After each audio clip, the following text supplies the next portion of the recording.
War के time पर tanks, missiles और सोल्जर्स तो जरूर इंपॉर्टेंट होते हैं, लेकिन एक चीज है जो इन सबसे भी ज्यादा पावरफुल है और वो है oil. Iran closed the Strait of Hormuz. The US-Israeli war on Iran is in its fourth week. The war in Iran has led to the closure of the Strait of Hormuz, which took nearly 1/5 of oil and natural gas. अगर किसी देश की oil की supply रुक जाए तो उस देश का ट्रांसपोर्टेशन रुक जाता है, वहाँ की फैक्ट्रीज बंद होने लग जाती हैं और धीरे धीरे पूरी कंट्री की इकोनॉमी कोलैप्स हो जाती है। और the war between the United States and Israel and Iran is intensifying with every passing hour.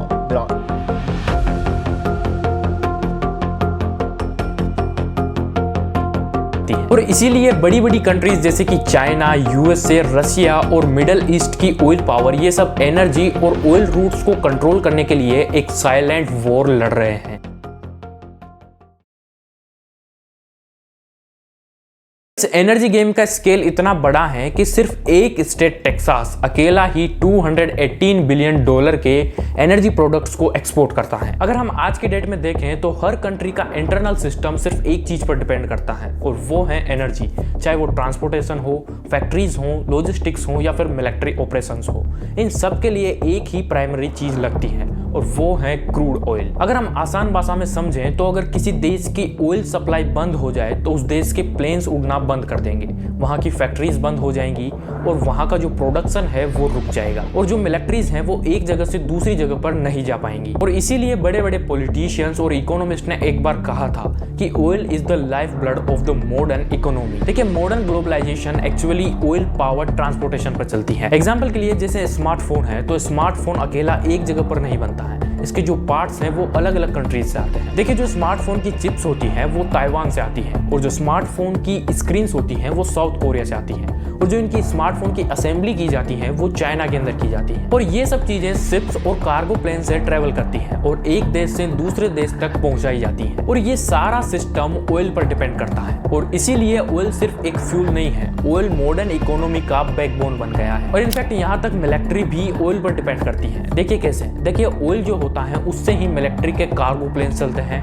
Military के टैंक्स चलते हैं और मिलिट्री के ट्रक्स चलते हैं। और इसीलिए जो मिलिट्री के लीडर्स हैं वो एक रूल फॉलो करते हैं कि जो एनर्जी सिक्योरिटी है वही नेशनल सिक्योरिटी है और अगर किसी कंट्री के पास ऑयल की सिक्योरिटी नहीं है तो वो लॉन्ग टर्म में वॉर्स नहीं लड़ पाएंगी। और इसी वजह से ऑयल मिलिट्री का भी एक बैकबोन बन चुका है। देखिए, आज के डेट में कोई भी बड़ी कंट्री किसी भी कंट्री पर ऑयल के लिए हमला करने के लिए तैयार है, लेकिन यहाँ पर सवाल ये है कि ऑयल स्ट्रेटेजिकली कंट्रीज के लिए इतना इंपॉर्टेंट बना कैसे। Take a balanced decision on how to use windfall state revenues from energy exports caused by a spike in global prices. Amid the global fuel crisis, Ukraine has struck an oil terminal at Russia's Baltic Sea port of Primorsk, as well as an oil refinery in France. I knew oil prices would go up if I did this, and they've gone up probably less than I thought they'd go up. देखिए, oil की importance अचानक से नहीं बढ़ी है, ये industrial revolution, technology और war की वजह से डेवलप हुई है। देखिए, 1800s के टाइम पर ऑयल को सिर्फ लैंप जलाने के लिए यूज किया जाता था, लेकिन फिर धीरे धीरे टेक्नोलॉजी चेंज होने लगी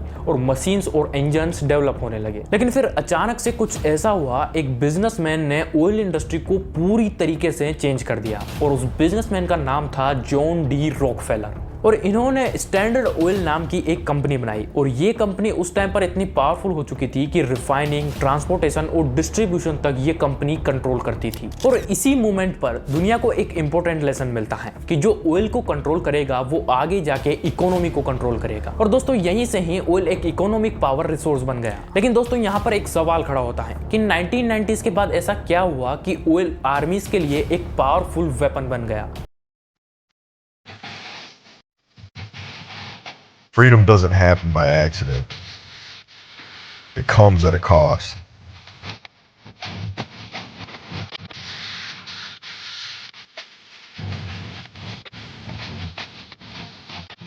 Life, liberty, and the pursuit of happiness. It's what we fight for. लेकिन 1990s के टाइम में होता क्या है, जो मिलिट्री टेक्नोलॉजी थी वो रैपिडली इवॉल्व कर रही थी। कंट्रीज ने ये नोटिस किया कि ये जो कोयले पर चलने वाले जहाज हैं ये स्लो चलते हैं और इनके स्लो चलने की वजह से सामान पहुंचाने में बहुत ही ज़्यादा टाइम लगता है। लेकिन जो ऑयल से चलने वाले जहाज थे वो फास्ट थे और लॉन्ग रेंज तक डिस्टेंस कवर कर सकते थे। और इसीलिए विंस्टन चर्चिल, जो उस टाइम पर वहां के कंजर्वेटिव प्राइम मिनिस्टर थे, इन्होंने एक हिस्टोरिकल डिसीजन लिया। और डिसीजन ये था कि ब्रिटेन के जो सारे कोयले वाले जहाज हैं उनको रिप्लेस कर दिया जाएगा ऑयल से चलने वाले जहाज पर। और ये जो डिसीजन था ये सबसे ज्यादा रिस्की डिसीजन था, क्योंकि ब्रिटेन के पास उस टाइम पर खुद का ऑयल नहीं था और इसलिए ब्रिटेन को मिडल ईस्ट, जिसके पास उस टाइम पर भरपूर ऑयल था, उस पर डिपेंड होना पड़ा। और ऐसे ही हम अगर वर्ल्ड वॉर फर्स्ट और वर्ल्ड वॉर सेकंड को देखें तो यहाँ पर भी एक ब्रूचुअल रियलिटी देखने को मिलती है, और वो ये कि वॉर जीतने के लिए सप्लाई जरूरी है। एग्जाम्पल के लिए, जब जर्मनी के पास ऑयल की शॉर्टेज आ गई थी तो जर्मनी ने सोवियत यूनियन के ऑयल फील्ड्स को कैप्चर करने की कोशिश की थी। और इस इंसिडेंट को देखकर ये क्लियर लगता है कि oil is the blood of the modern economy. 1908 में मिडल ईस्ट में ऑयल की डिस्कवरी होती है। साउथ अरेबिया, ईरान और कुवैत, ऑयल मिलने से पहले मोस्टली ये कंट्रीज डेजर्ट इकोनॉमी हुआ करती थी, लेकिन ऑयल मिलने के बाद ये कंट्रीज एक्सट्रीमली रिच और जियोपॉलिटिकली पावरफुल बन गई। अब पहले क्या होता था, ऑयल इंडस्ट्री को वेस्टर्न कंट्रीज कंट्रोल करती थी, कंपनीज जैसे कि Dutch and Shell and BP companies. ये कंपनीज वर्ल्ड की ऑयल सप्लाई को डोमिनेट करती थी। लेकिन 1960s और 70s में सिचुएशन थोड़ी चेंज हो जाती है।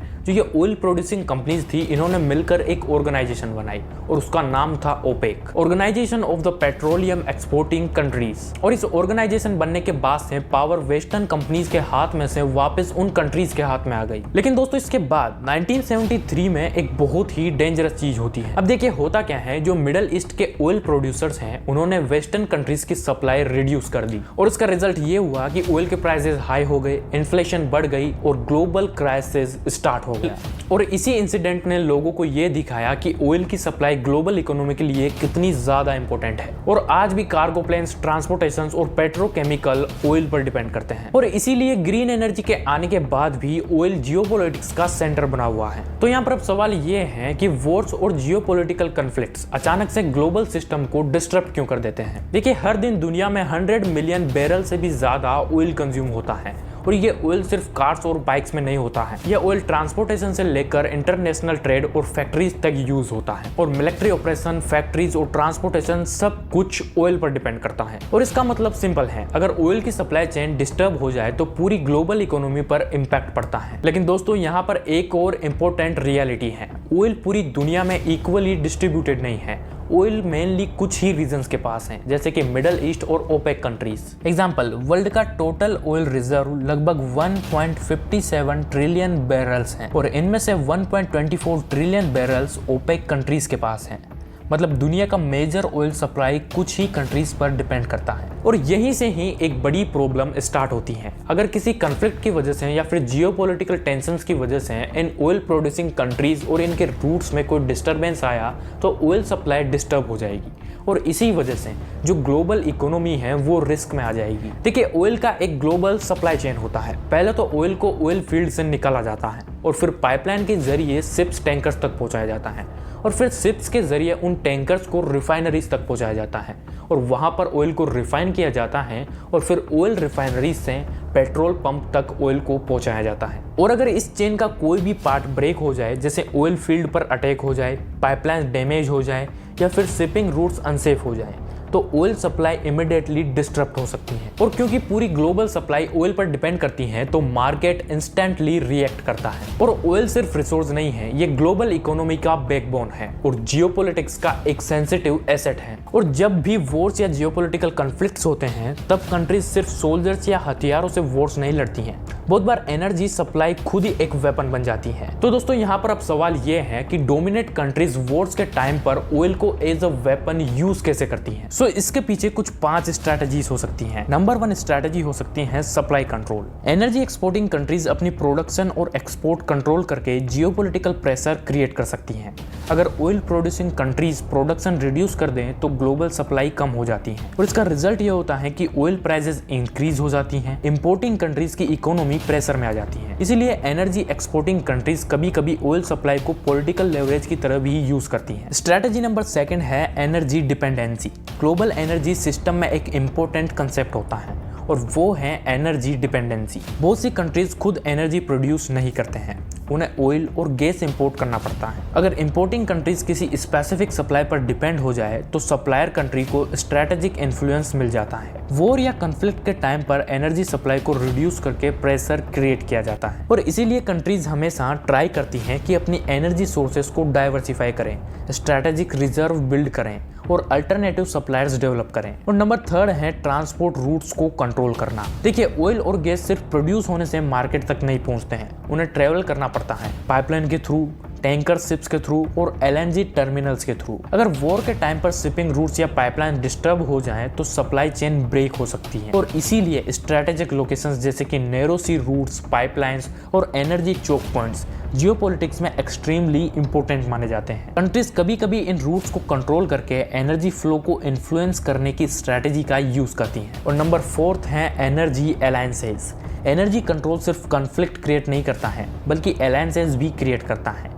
एनर्जी इंपोर्टिंग कंट्रीज से सिक्योर सप्लाई के लिए डिप्लोमेटिक पार्टनरशिप्स बनाती हैं, लॉन्ग टर्म कॉन्ट्रैक्ट साइन करती हैं और इंफ्रास्ट्रक्चर इन्वेस्टमेंट करती हैं। इस प्रोसेस में एनर्जी ट्रेड इंटरनेशनल रिलेशनशिप्स को शेप करती हैं। और नंबर 5 है फ्यूचर एनर्जी कंपटीशन। फ्यूचर में एनर्जी जियोपॉलिटिक्स और कॉम्प्लेक्स हो सकती हैं। ग्लोबल डिमांड बढ़ रही है, specially Asia, India, south east Asia और डेवलपिंग इकोनॉमीज। इसलिए फ्यूचर में कंट्रीज compete करेंगी ऑयल सप्लाई के लिए, नेचुरल गैस ट्रेड के लिए, LNG शिपिंग के लिए और रिन्यूएबल एनर्जी टेक्नोलॉजी के लिए। एनर्जी सिस्टम ग्रेजुअली डाइवर्सिफाई हो रहा है, लेकिन ऑयल और गैस अभी भी ग्लोबल पावर स्ट्रक्चर का मेजर पार्ट बना रहेगा। आई होप इस जियोपॉलिटिकल केस स्टडी से आपको बहुत कुछ सीखने को मिला होगा। अगर इस एपिसोड से आपको कुछ भी सीखने को मिला हो तो इस एपिसोड को लाइक करें और ऐसे ही और एपिसोड्स के लिए NGRX यूनिवर्सिटी को सब्सक्राइब करें।